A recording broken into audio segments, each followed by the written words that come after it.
suis le colonel Christophe Glazian, donc directeur départemental du SDIS du Puy-de-Dôme. Le SDIS 63 est riche de près de 3600 sapeurs-pompiers volontaires, près de 500 sapeurs-pompiers professionnels et 174 personnels administratifs, techniques et spécialisés. Alors à l'année, le SDIS 63, c'est près de 49 000 opérations, soit une opération toutes les 11 minutes. En termes d'intervention marquante pour l'année 2022, on peut noter l'épisode de grêle du mois de juin, qui ont justifié la mobilisation de près de 300 sapeurs-pompiers sur le terrain pendant un peu plus d'une semaine.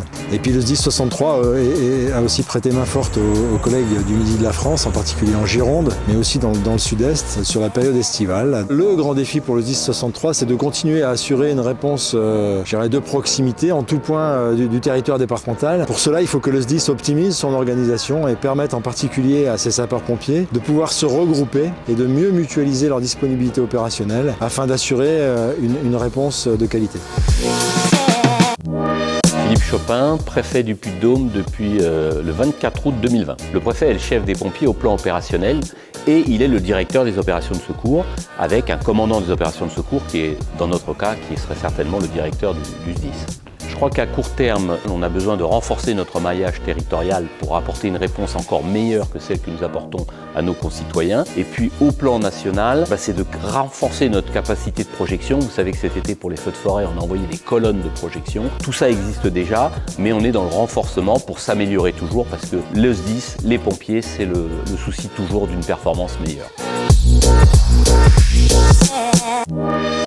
Benoît Régal, 32 ans, sapeur-pompier au Marc de Verre depuis 2007 et chef de centre depuis le 1er mars 2018. On a eu le centre de Coran qui a rejoint les Marcs de Verre en 2016 et par la suite, au 1er septembre 2018, il a été décidé le regroupement des unités de Vermonton, les Martres, Mirefleurs sur la caserne des Marcs de Verre.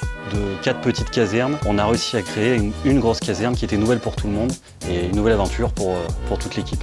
Cela a entraîné forcément un nombre d'interventions plus important, mais grâce au regroupement, ça a permis également d'avoir plus de personnel mobilisable et on a eu aussi un développement au niveau du matériel avec la dotation d'un véhicule de secours et d'assistance aux victimes qu'on appelle plus communément ambulance, et on a eu également récemment le remplacement de notre engin pompe par un camion citerne rural, un véhicule polyvalent et idéalement adapté au secteur d'intervention. Je m'appelle Jean-Paul Cusin, je suis conseiller départemental du canton de Beaumont. Le président du département, qui est de droit président du SDIS, m'a délégué cette mission que j'ai accueillie à la fois avec honneur et avec beaucoup de plaisir. Le SDIS doit faire face à des évolutions, notamment sur le plan bâtimentaire et notamment en mettant à disposition des sapeurs-pompiers des moyens de formation. C'est un gros chantier qui est engagé actuellement sur le site de Crouel, qui est déjà bien avancé. Et nous avons en parallèle un gros chantier de rénovation de casernes et de construction qui va démarrer dans les mois qui viennent.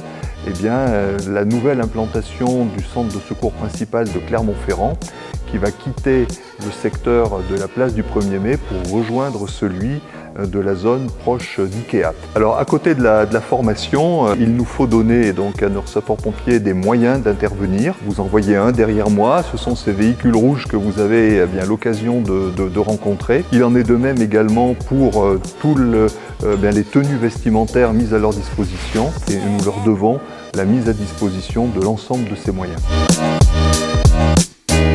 Guillaume Diette, je suis sapeur-pompier volontaire depuis 1995. Alors le regroupement a eu des effets sur notre engagement, bien entendu. C'est vrai qu'on avait tous des inquiétudes, savoir si on allait être accueillis dans ce nouveau centre correctement. Alors ce que je dirais à mes collègues, c'est de ne pas avoir peur de l'avenir. Dans toute situation nouvelle, de toute façon, il y a des choses qui sont bonnes à prendre. Les inquiétudes du départ pour lesquelles travailler avec des gens nouveaux, c'est devenu finalement plutôt un avantage, plutôt un atout. Et ça, je trouve que c'est très très intéressant.